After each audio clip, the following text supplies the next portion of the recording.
Welcome to the Jali podcast. I'm your host, Melyssa Barrett. This podcast is for those who are interested in the conversation around diversity, inclusion, and equity. Each week, I'll be interviewing a guest who has something special to share or is actively part of building solutions in this space.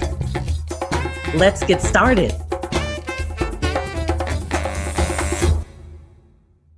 Jacob Davenport, a dynamic real estate professional who prioritizes client success, five-star care, and satisfaction over agency commissions. As a dual county agent, Jacob serves the greater Sacramento area and San Joaquin County. Jacob has earned a reputation for exceeding his client needs and expectations, and he possesses the ability to translate the complex journey of real estate into a simplistic and easy-to-comprehend language. His clients walk away informed with a clear understanding of the progress of their real estate journey.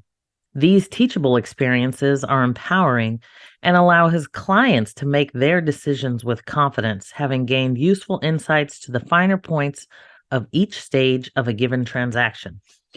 In tandem with helping buyers and sellers, Jacob also possesses his own small portfolio of residential real estate. Growing and managing this portfolio has given him the necessary experiences to master the remodeling and valuation umbrellas of real estate.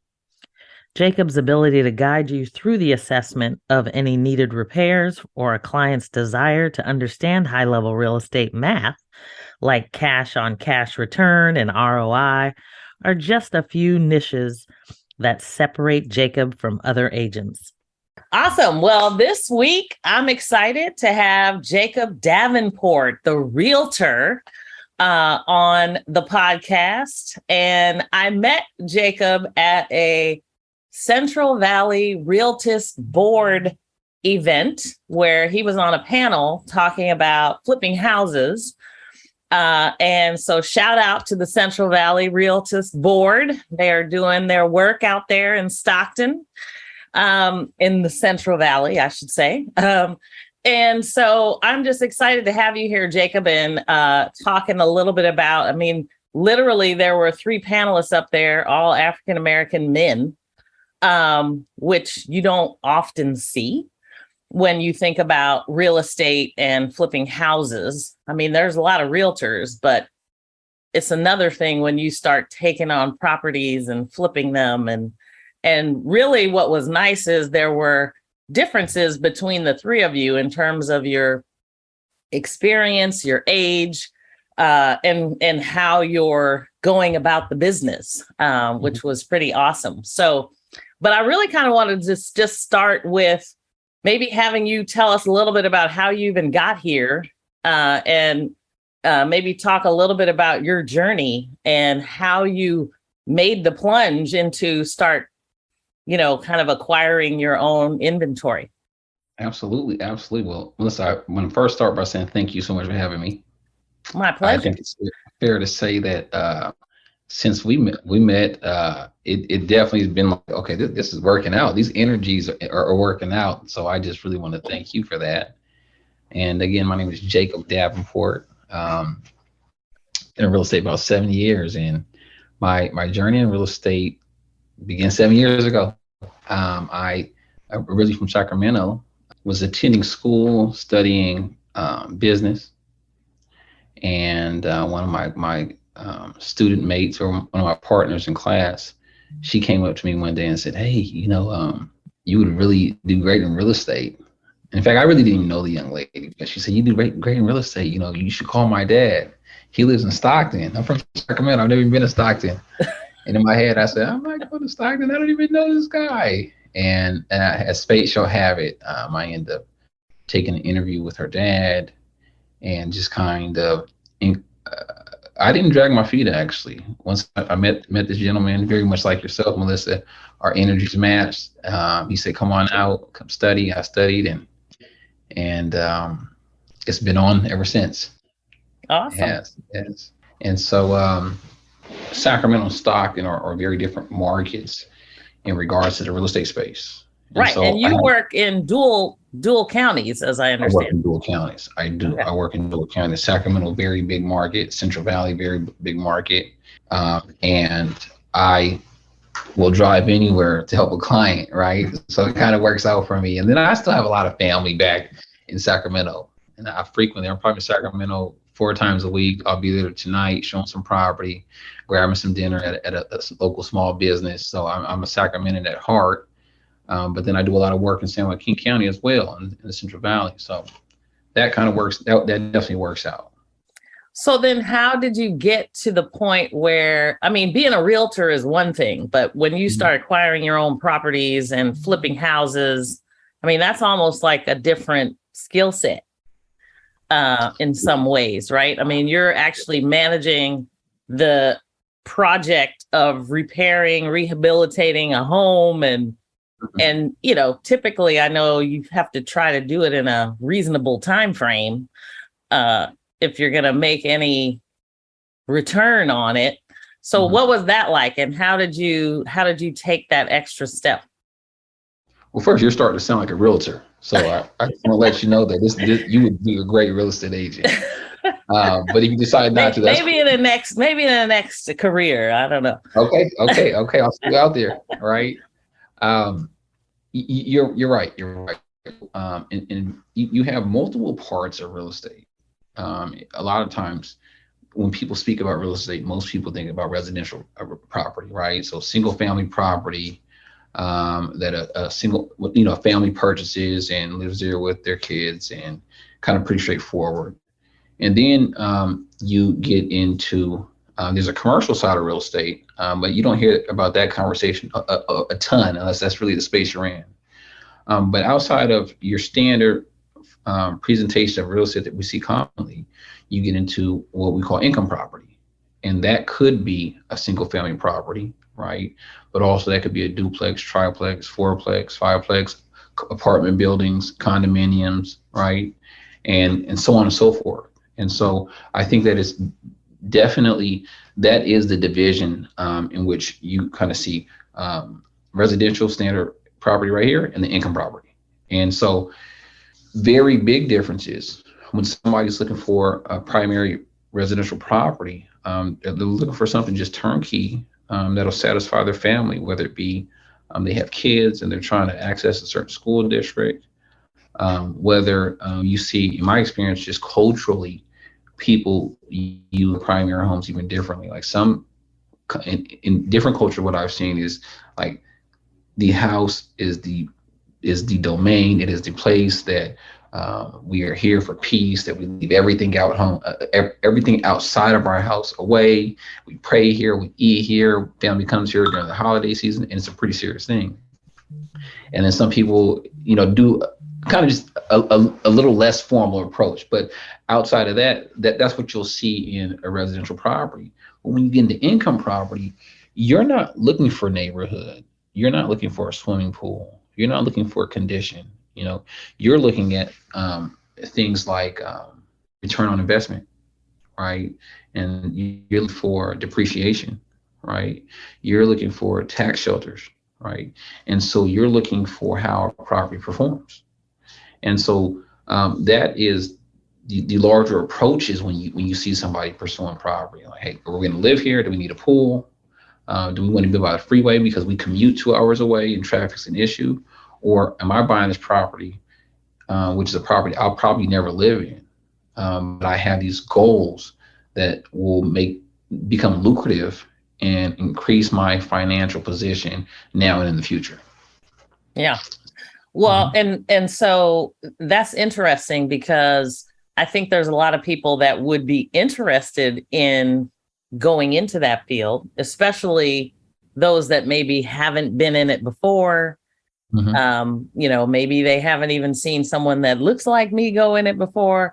Mhm. I mean, I know when I was coming up, I had a lot of folks that would tell me that they never even thought about buying a house because Mhm. their family always rented. Mhm. Mhm. So how do you make Mhm. what's the first thing you do? I mean, like, how do you decide, okay, maybe I have a house, maybe I don't. How do I even get Mhm. into flipping houses and the business? Like, Good. Good How question. do Good you, question. yeah, how did you make that leap? Um, for okay, so you and I, we've been communicating for some time now. We're working together, and to explain that, I would have to take a few steps back because my introduction to real estate came moving to Stockton. One of the important things to not just roll over is when I was about 20, I had a brief run in with law, right? Mm-hmm. And coming from Sacramento, a lot of people are familiar with Sacramento. I grew up um, the midtown, southern part of Sacramento, neighborhood called Oak Park to be exact. And a lot of people look like you and I live in this neighborhood. Single mom, five brothers, five sisters, so 11 of us. And I have no room for excuses in my life, but they were just challenges growing up. And some of those challenges and some of those things that an individual like myself was exposed to early on allowed the opportunity for me to make some poor decisions. And those poor decisions had me have some encounters with the law. Mm-hmm. And so part of the reason why I was attending the junior college where I was at, right, that led me and dovetailed me into real estate is because I was on parole. And so parole gives you two options: either go to a GED program all day or a job training program, or you can go to college. And so academics has always been something that came very easy to me. And so of course, I chose academics. And so it was in this philosophy course, this advanced philosophy course, that I met this young lady. And so, um, when given the opportunity, that's kind of how I was looking at it at the time, even though I didn't know what was in store for me in Stockton. I consulted many of my friends, like, should I move to Stockton? Should I try this, or should I stay in school? One of the big things you see for those that previously incarcerated individuals, you see a society that's not very forgiving, right? And within this is you get in trouble once, they won't even employ you at McDonald's. So this my approach at school, and I share this because I mentor probably 7 young men right now directly, and then I'm a part of an Esquire program in Stockton. I'm a part of a program called Seize the Moment, Sacramento and Oak Park to be exact. I do a lot of volunteering with the local Panthers football team in Sacramento as well. And so this is all amongst the space of young men and guiding them so they don't go through what I went through, because sometimes you don't get as fortunate, right? Yeah. So to stay on track, what I'm getting at is that part of my decision to uproot myself from Sacramento to Stockton largely wasn't even about real estate. What I know statistics. Statistically speaking, 80% of people that are released from incarceration end up back incarceration with 1 year. And Yeah. I definitely didn't want to be part of that statistic or that recidivism or that school to prison pipeline anymore. So by me making a decision to move to Stockton, what I knew is that I minimize, if the statistics are right, I minimize my exposure for repeating of an offense, right? Yeah. And Right. I want a second chance. So Yeah. when I moved to Stockton, I don't know anybody. I'll go to work, I go home. I go to work, I go home. I can't even accidentally get in trouble because I'm never outside. And so that was this was never about real estate. It never was. If real estate didn't work, that would have been fine. I just no longer would be in Sacramento. Right. And Right. so I was all ahead and I was studying my material. I entered real estate October of like 16, and I was taking my test by February of 17. But what I realized is after getting the A on the test, it's like 150 questions. I got about 146 right. Passed the test, went through all the proper application processes. I met a brick wall. At one point, I had to meet with because the Department of Real Estate, government entity that issues the license. I met with their investigators, and they denied me a license. I said, "Hey, listen, I passed the test. I'm out of trouble." And they said, "Yep, no, we're not ready for you." So they denied me. That was a blow. Because at the time I was ready to sell real estate. I was ready to go. I had studied up. I had been in this space as an intern, making almost crumbs, right? And that was a blow. But I really give a shout out to my broker, a guy named Randy Thomas out of San Joaquin County.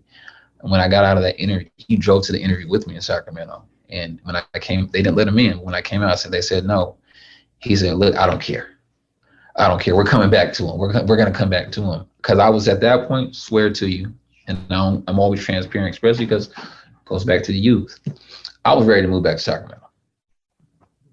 He said, nope, we're not doing that. We're not doing that. We're going to stay the course. So at that point, he and I sat together one-on-one. He said, look, how about we do this? How about we just start investing, right? My broker, he's been in real estate well over 30 years. He said, listen, me and my wife talked about your scenario. And what we want to do, we want to come alongside you. We have a little bit of money. You have a little bit of money. You have some experience. Let's start investing together. I was like, oh, okay, I don't know where to start. He said, well, you've been doing this whole time. Let's go. And so that's where my investing came from when I got denied. So I bought a house in Lodi, improved the floors, did the kitchen. We sold it. We split the money. I was like, oh, okay, I got the check. I said, okay, we can work with this. I don't have to go back to Sacramento if they can keep looking like this, right? And that was the beginning. That's why mentorship is important, because Randy Thomas was my mentor, right? So it's a space that's very near and dear to me. And then that had to be like 17, 18. I went back license in 19. You have to study the material, apply again, take the test. Be transparent, which I didn't study one time. At this time, I had been doing assistant work for Randy for a long time. Mm-hmm. And then I had probably been to my third or fourth flip at this time as well. So the exposure to real estate, and I'm a heavy scholar. I'm always reading books. I have a book here right now on real estate. You never stop learning. I applied again. Yeah. And in that application process, took the test, went in, got 140 or 150 or something like that, right? Passed it again. And so I was already prepared for what was to come. And the basis of my first denial was because I was still on supervision. Well, at this point, I've been on supervision. I got a letter from my parole officer. I got a letter from the Department of Corrections. These are all people that encountered me while I had these commitments. My parole officer, Prudhomme, wrote a phenomenal letter for me on my behalf, a testimonial. My broker, Randy Thomas, wrote a letter for me. And then I know some professionals in the space of real estate now, because I've been doing it for some time. A gal named Sherry Carley from a title company. She wrote a testimonial that was, I mean, these letters will make you cry when you read them, because they made me sound like a golden child. I was like, who is this guy? Who is this guy? Right. Right. Went back, presented those, they denied me again. Wow. All right. And that was another blow. I was like, man, this is freaking crazy. All right. I've done everything for you guys. You guys said, here, finish, man, you'll be fine. And, if there's any term I always share with those I mentor is, you have to stay encouraged. Yeah. And if you don't have anybody else to encourage you, you can't find any encouragement from anywhere. The best place to get it from yourself, encourage yourself. And so that's where I had to dig deep again. And so, to kind of like, because my story is not complex, but there's many pieces to it. But to really round up third base and bring it home is what I ended up doing is I filed a motion in court, right, that allowed me to apply for what's called a certificate of rehabilitation. And many people don't apply for these because recidivism is so high. Right. And you get a whole lot of no's. Yeah. And when you get these no's, you start to tell yourself things like, man, forget about it. There's an easier path to just not do it. And so I got their certificate of rehabilitation. A good attorney here in Stockton, a guy named Steven, he volunteered his time for me. Goes back to mentorship. Right. Steven heard a little bit about me by way of Randy. He showed up in court. Randy showed up in court. My best friend showed up in court, and we sat in front of the judge. And the judge told the DA, they said, listen, do you have a reason why you don't think that this guy is deemed worthy of certificate of rehabilitation?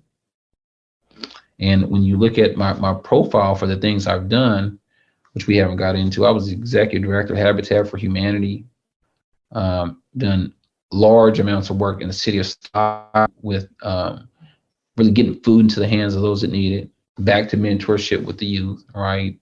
They didn't have anything to challenge that, and I was fortunate enough and blessed enough to get that approval. So with that approval, back to my second license, I was able to present that to the Department of Real Estate, and I'll call it technicality. They couldn't deny me on that, and so that's for a lot of people that don't know what certificate of rehabilitations are. They specifically it's a court procedure that acknowledges your ability to stay out of trouble during a specific window and show that you have rehabilitated yourself, you have improved yourself, and you've done the things that many will see as somebody that is prepared to be an active member of society. And once you get that document, what happens is licensing boards can't deny you solely on the time you've had a run-in with the law, and so that's very important because a lot of people don't know that. And all of us have had siblings that probably had a challenging youth. I was 20 years old when this happened, right? Yeah. And so, but I'm accountable, right? I'm not. That's not poor me. It's not I didn't do it. I'm accountable.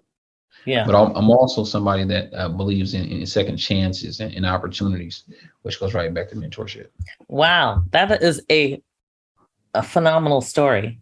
Let's pause for a moment. We'll be right back.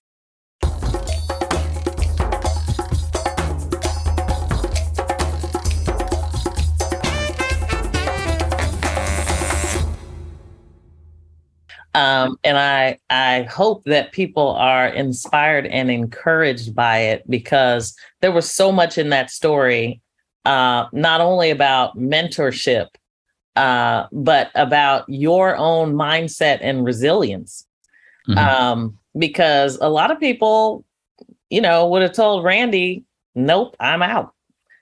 But clearly you had enough respect for Randy for him to tell you no. I like I say, it's big shout out to Randy and his wife Kathleen. They weren't going for that. Yeah, they weren't going for it. That's great. They weren't going for it, and I can't stress it enough when I say the importance of mentorship. I mean, listen, I sell real estate. I would like to think I do well. Real estate's fun. I help a lot of people. But before real estate, it's always going to be mentorship. Yeah. It's always going to be mentorship. That's awesome. With real estate, you can acquire a house, make a commission, increase your reputation. But with mentorship, you can change a generation. You can change a household. Yeah. You can. And I don't say that lightly, but anybody from Sacramento would agree with this, or from any inner city neighborhood would agree with this. Nobody makes it out if you don't have a jump shot. You can't throw a football, right? Or in this era, if you can't, rap or do something along. And those are all careers that are respectable careers, but when I say make it out, everybody can't get there. No. And so this not nothing to be taken lightly. And so on our journey, and that, I mean, and I just got to give kudos to you too, because, some of the things you and I have discussed and some of the things you shared with me, we never know how we touch a person, but when we talk about encouragement, I got that back from you, for you to open up your platform, allow me to communicate and voice myself. That's nothing but encouragement. That's nothing but mentorship. And so that's why I know you and I were aligned in that space. And so I just want to tell you, thank you once again. No, it's a pleasure. I am always looking to amplify people in the space. And what's interesting to me is the podcast has really allowed me to meet people that I might not ever meet, just because every time I do something for the podcast, I typically am stepping outside of my own comfort zone. So I may have met you at a panel discussion and we may have exchanged cards, but for me to actually make the call, that's like, okay, I'm stepping out of my comfort zone, so, but it's all good. You do a good job though. I remember when we first met, like it was yesterday, you were like, hey, what's your name? Hey, where you from? Hey, what's your number? Hey, where you gonna be at 5? I said, okay, listen, you seem very nice, but I just met you. I'm not stalking her. I'm not a Yeah, stalker. No. you slid it in. You said, "Hey, man, I have this podcast, Yes. and Yes. Well, you're doing great." and people want to hear. I honestly do believe that people are encouraged by stories like yours, Mhm, where your life could have completely made a left turn, and mhm, but you have the resilience that you had to really mhm, kind of put things together, team up with mhm, somebody, and again, kudos to Randy for saying, hey, let's do this, mhm, mhm. to really mentor you in that space. And now you have your own company, flipping houses, Yeah, yeah, definitely, definitely. No, that's definitely accurate. It's it's definitely a blessing, and I know that, and I know that there's preparation, and then there's fortune or luck, and they have an intersection, right? And I again, I'll say it until somebody tells me to stop. That's why for me it goes back to mentorship, because I can't say that people will have a Randy, or be as prepared, and then have luck. Right. Those three, it's not always that easy, and so I think prevention is the best cure, Mm-hmm. right? And so by sharing, and it's important that in our audience. I've never even shared this story. I don't. But like I said, you and I spoke, because sometimes scenarios like this don't resonate with everybody, right? No, And for sure. Yeah. I Well, don't. and again, I mean, shout out and gratitude to you for sharing, Yeah, because I know it's a very personal thing. yeah, Um, yeah, but yeah. I know for a fact it will inspire somebody, because Hmm. it is, I mean, there are so many people that get caught up into the system for whatever reason, lots of reasons, Hmm. and they are looking for that second chance. Hmm. And Hmm. so you talking about your pathway and your road to success. Hmm. Now you're doing great things in Stockton. Hmm. You learned, it's like you learned all of that, and you took the route that allowed you to. I mean, being working with Habitat for Humanity, it's like you got to know all of the things you needed to know when you're talking about building houses Hmm. and all of Hmm. those things, which is Well, awesome. and in fairness, I was recruited by Habitat, and a lot of it came because I was already doing a lot of building, and the San Joaquin chapter, they were, not gonna say, they were struggling to get the houses into the hands of the homeowners, and they were struggling to understand how an escrow works, and how impound counts work, and how deed of trust work. And these are they can be considered high level if you're not in the space of real estate. And these are all things that, not while not having my real estate license, I never stopped learning. Right? Right. They said I couldn't have it. I still was learning these things. I was still taking this material. This is my binder here. Right? And I have just, I mean, when I get information, I'll print it out, and I read. I can keep some articles on the side of my bed. So when I wake up 3 o'clock in the morning, go use the bathroom. If I can't go to sleep, I'll just start reading. And so I want to be very clear. This is not easy, Yeah. right? You do have to show up. Mm-hmm. You do have to show up. You do have to work, right? Um, but many things are possible, if you apply yourself, right? And so Yes. that's important. Yeah. No doubt. That's awesome. So then when you're working with your mentees, Mhm, what are some of those conversations like, in terms of, I mean, as you're guiding them, I'm mhm, assuming some of them may want to go into real estate. mhm. I What? have four mentees in real estate right now. Four. I Okay. don't. I think, I don't know if I shared it with you. I'm on Instagram, Real Estate Jake. I always share the stories of my mentees. I have two mentees that I like Chick-fil-A. They have Okay. those nuggets over there, those chicken nuggets. I met a young man at Chick-fil-A over a year ago, and I would always speak to him when I went into Chick-fil-A. And then that was organic. When I would go in, I would go in looking for him, plus the chicken nuggets, right? And we talked about a lot of things. And it was then I knew that there was some questions he had. He was 19, and he said, "Look, I have a best friend. You have to meet him." And then one of his friends, I started mentoring both of them as well.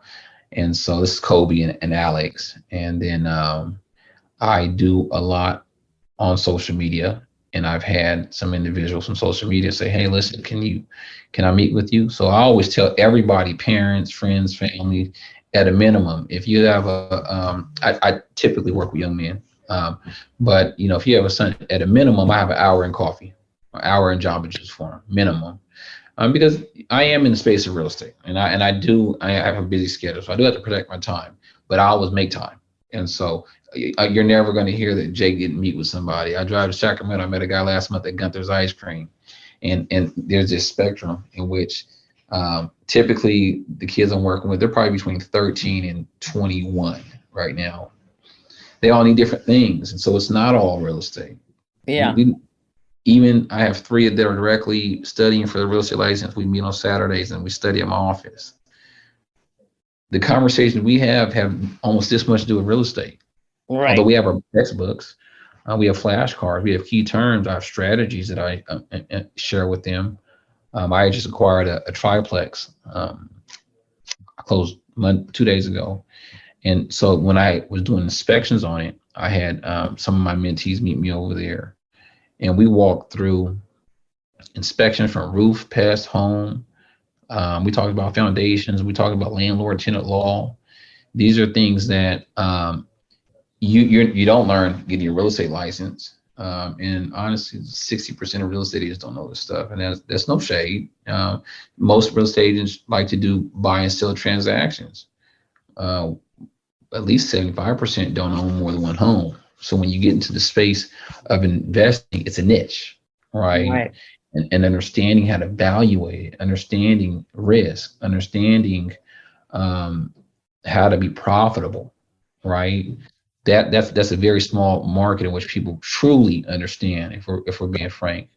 And so mine was a very school of the hard knocks approach. When I showed up, Randy said he was going to an investment 7, 8 years ago. I said, "Oh, let me roll with you. I'll buy you a sandwich." True story. I had another guy that worked with us before. He was heavy to investments. Every time he would leave the office, I say, "Where are you going?" He said, "Oh man, I'm about to go to one of my flips." I said, "Let's go grab some tacos." This guy loved tacos. Gus Ben Wells was his name. He'll validate the story. What we would do, I said, "Let's go get tacos over here." I wasn't from Stockton, so he would show me where all the good taco places were. Right, indirectly, we would grab some great food, so I knew where some good places to eat. We would swing by properties we were working on, and I used to show up pretty sharp.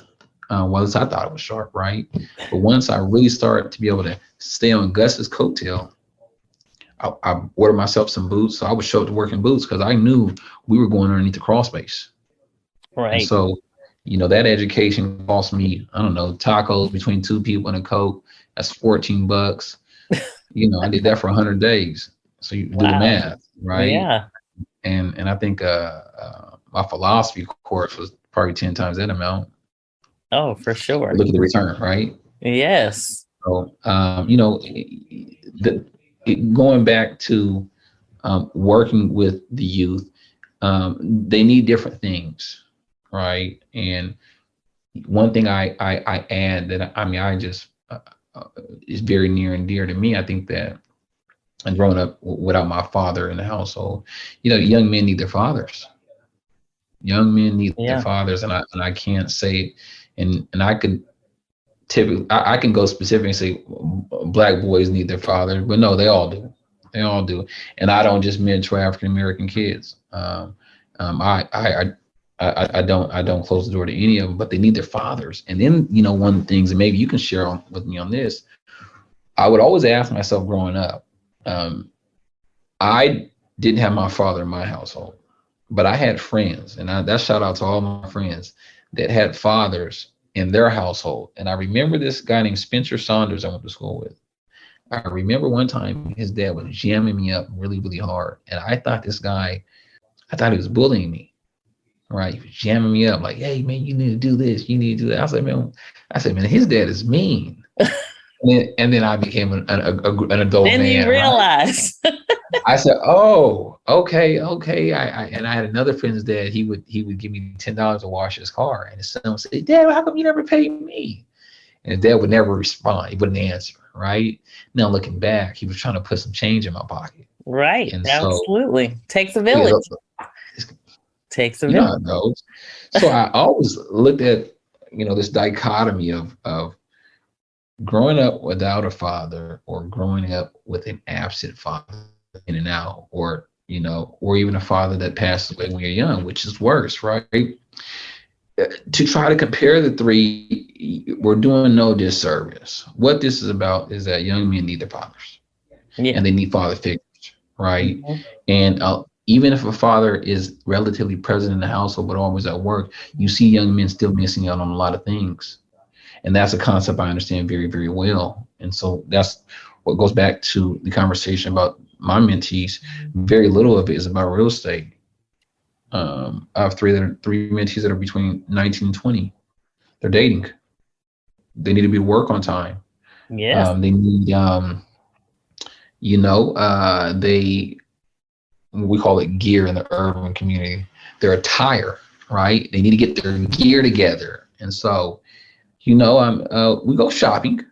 We go shopping, and we make sure that they have these essentials, and so that's what's important, Yeah. making sure we have, 2 and 3 white shirts, and making sure that, the grooming, the conversation, um, those are key things, because if you can kind of get those, you can take Jacob out of it, they'll do well.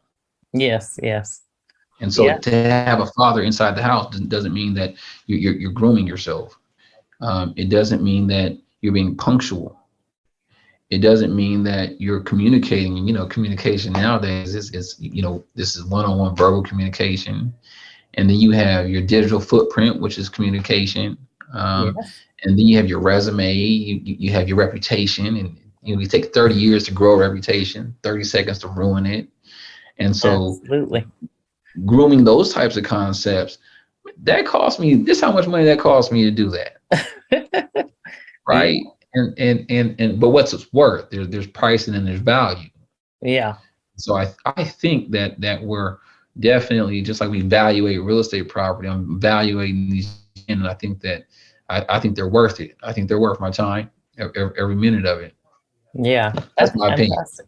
That's awesome. That's awesome. And kudos to you for doing that, because I mean, in our community, there are a lot of people, that's how they came up. Like, if I look at my generation, they always had, somebody down the street, like, Mm-hmm. if you were in trouble, you were in trouble several times, Mm-hmm. because everybody knew and you were going to be talked to, right? Mm-hmm. Mm-hmm. But now it's more difficult, right? You don't necessarily have kids playing outside. Everybody's inside. You got to figure out how to connect. And so kudos to you for connecting with Thank these young men, and because we need it, especially those that don't have fathers in the house. There's such a gap, not only for that, but the wealth gap itself. And a lot of us don't understand the wealth gap until we're much later in life, and Mm-hmm. trying to catch up can be challenging. So it's awesome when people can take somebody under their wing.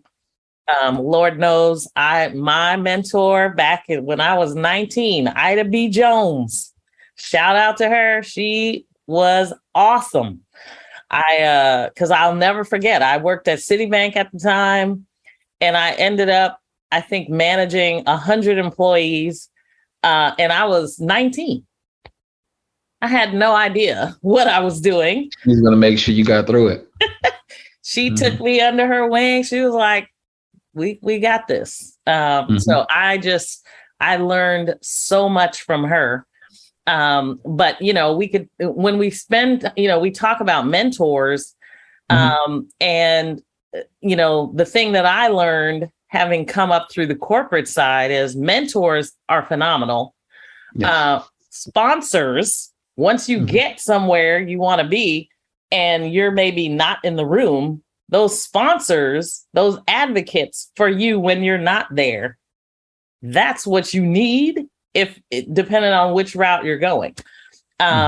So, make sure, I just want to make sure that everybody, mentors are phenomenal, but we also want to make sure we've got a sponsor. So target, and sometimes you have to approach the sponsor, make sure they know who you are and who you're, what you're about. So that's awesome. Let me give, since you say that, there is, at the event you and I met, it was just a couple weeks ago.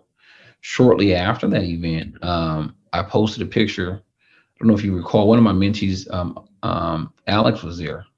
He left work at 5. It was at Chick-fil-A at 5 or 6. And he drove straight there because he didn't want to miss the event. I mean, this guy had freaking chicken strips and Chipotle sauce and barbecue sauce all over his workflow, but he showed up to the event. And that was resilience for me, because it's not what you're wearing. It's not, that's it, who you're with. It's what, what you're trying to get accomplished. And so he showed up, and what I did is the next day I posted a picture of him, and I told, all my followers, hey, listen, Alex is getting in real estate. We got to get him some gear, some clothes. If you guys want to drop $1 in the bucket, let me know. It's not a charity. It's just, let's hook Alex up. And now we made about $1,500. He earned, my goodness, gross about $1,500. Wow. And so shout out to the folks over at Nordstrom's in Roseville, a gal named Maya Moreno. She's a stylist over there, a good friend of mine, known her for some years. Maya is going to, in connection with our manager, see if they can discount us and see how far we can make this $1,500 go.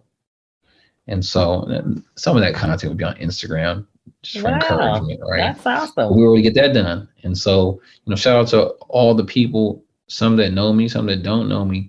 They were sending $25 cash apps, $50 cash apps, $100. And so, that goes back to community. And every story doesn't end like that. All right. Yeah. Every story doesn't end like that. But as we spoke many times, I don't, I'm not a man of many excuses, and I don't too frequently get into the things in the past, but I will, because I'm not ashamed of it in the least bit. It is those experiences that got me to where I am now. But I don't mind putting my neck through the hoop or sacrificing anything about me if it's going to add encouragement or perspective for anybody. And so, the 4 years I spent in prison was very difficult. Yeah. Right. And now we have this thing called social media, Facebook, right? And you see people you spent time with in prison, and you see the traumas and the effects what happens in prisons and how families fall apart. Yeah. No excuses, but nobody cares either. But I'm just so thankful, looking left and looking right at I know many people that went back to prison. Yeah. I mean, many people that are never getting out of prison. And a lot of it goes back to the community, how they were raised. Yeah. Substance abuse, mental health. Yes. Misdirection. You have gangs that have traumatized. I mean, you name the city: Chicago, New York, California. You have those things that are culture, and those are raising our kids sometimes. So, in one side we say kids aren't coming outside anymore. They're still getting this bad information from somewhere, right? Yeah. And so, some of the things that I saw while I was formerly incarcerated, they were very inappropriate, and they were very unfortunate. And I see it starts, I see kids that are 10 and 12 then in my humble opinion, oh, they're headed to prison. Mm. They're headed to prison, and it's it's like a tree, right, or a plant. If when you first plant a tree, if you give it the appropriate water and the foundation, maybe some small sticks, so you can groom it to grow upwards, you'll be fine. But if you ever seen an overgrown tree, it leans to the left, right? And it's very, very difficult, even when you put those sticks on it to try to straighten it out. It takes time to straighten it out, right? Yeah. And with young men, I focus with kids, minorities from low income communities, right? That's where I focus my time, right? That's what's near and dear to me. The older they get, that straightening almost comes impossible. Yeah. Some trees, you can go get arborist. You go Artists. get There you go. arborist gonna tell you, look, there's nothing we can do, all right? An Right. arborist, and it was just sad. I when I got to prison, I arrived on the bus with 6 young men. There were some older people too, but 6 young men. We were all 20 to 23 max Mm. with different times. I had a 7 year sentence. This young man had 5 year, 5 year, and then 10 and 12. I remember like it was yesterday. You know, Wow. we were right on the Yeah. chain gang is what they call Yeah. it, leaving out of Sacramento straight to Folsom. Yeah. And you quickly realize that everybody's scared. Yeah. Everybody's scared, and it's getting real. You start to meet people. Hey, how you doing? How much time do you have? Oh, 2 life sentences. Huh? What? Right, right. And they say it Wow. like a roll, just rolls off their tongue. But one of the things that I found unfortunate was that one of the guys that was on that bus, he never made it home. Mm. Another gentleman, I won't say his name. I know him well though. We became friends. He came for years. Remember, I came with 7.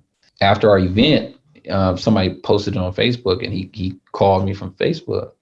He said, "Yeah, man, I just got out a month ago. I've been out since 2014. Been released since 2014. So I'm not the best of math, but I'm like, listen, that the 5 years, I don't know, like it's not adding up." I said, you went back? She said, no, I just caught time. And I remember when he got there, he was trying to get accepted. So he joined a gang, Mm. and he did some things based off this gang that um, they were his mentors. Right. I didn't join the gang, Yeah. and I was considered a loser. I'm okay with that. All right, I'm okay with that. Yeah. But this guy did well over 12 years of a Wow. 5 year sentence. It goes Yeah. back to mentorship because I knew who his mentor was when I got to that prison yard. Right. He's like, Right. I'm over here. I'm like, you sure? Okay. Right. So Wow. we're all I don't think there's this term of lack of mentors. We all have mentors. We Mm-hmm. do. We all have mentors. But see, that's the tricky part we don't look at is who's mentoring you, Right. whether Right. it be an individual, whether it be a culture, whether it be YouTube, whether it be music videos, whether it be your siblings, somebody, we're all getting mentored because you don't come in this world with all this information. You're getting it from Right. some source, Yes. right? And so I digress and I go back to the tree and trying to fix the tree. And I don't know, all I'm doing is I'm saying that, hey, as long as I'm in the space of real estate, I'm always going to keep growing. I have some pretty aggressive goals for myself. But I love real estate, but I don't care about real estate more than mentorship. Yeah. No, If that's I had to pick the two, fabulous. That's fabulous. real estate's just affording me the time and maybe the Right. finances to do the things in spaces of mentorship that I always want to do anyways, and that I think are important. Yes. Well, that's what life is about, right? I mean, Yeah. real estate is just allowing you a means to get there. Uh-huh. So It's a that's, vehicle. yes, It's a absolutely. vehicle. It's a vehicle. Absolutely. So, and I'll add, I guess I'll add as well is for all of those watching and that will watch this is definitely a phenomenal podcast. I mean, you know a lot of stuff. You know a lot of stuff, I but try. you can if anybody checks out my Instagram, I'm always teaching about real estate too, though. I'm always teaching things like cap rate. I'm teaching things like evaluating property. I'm sharing off-market deals that I have access to. So I'm a full-time real estate agent. I probably put 60 hours a week in real estate, right? I do. So if you want to learn something about real estate, you don't have to pay me. I'm a mentor. Follow me on Instagram. Awesome. I love it. I love it. Well, and why don't you give me your Instagram? Are you Jacob Davenport, or what did you say it was? My name is Jacob Davenport, or real_estate_Jake 100. Okay. And that's on Instagram. Real estate Jake 100 on Instagram. And why the 100, you may ask? Because 100% of the time, I'm gonna tell you the truth about a real estate deal. If you shouldn't buy it, I'm gonna tell you. Okay. Right. I'm definitely not just pushing property. I love real estate. But again, I love our people too. Our people is anybody that's trying to buy real estate, anybody that's trying to grab themselves by the boots and say, listen, if Jake can do it, I know I can do it. Right. And I always tell people, if I can do it, for sure you can do it. Right. Right. Exactly. Yeah. Awesome. Well, thank you so much for being here. I have enjoyed the conversation, and, it totally went in a different direction than I was thinking, but it was a great conversation. So that's what we're about. Everybody has a story to tell, and, the Jali, that's all we're about, storytelling. Mm-hmm. I hope I didn't take us too far left. No, never left. We're always on the path. So it was meant for you to talk about this and educate others and inspire them to follow, because it's possible. It's possible. So thank you so much for being here. Thank you for having. I hope I can get invited on again next time. I'll whatever the agenda is, I'll follow it too. No need. It's all good. It's all good. Okay. Well, have you back on. Let's talk again. I'm gonna have you back on. Thank you so much. Thank you. Thank you so much. Thanks for joining me on the Jali podcast. Please subscribe so you won't miss an episode. See you next week.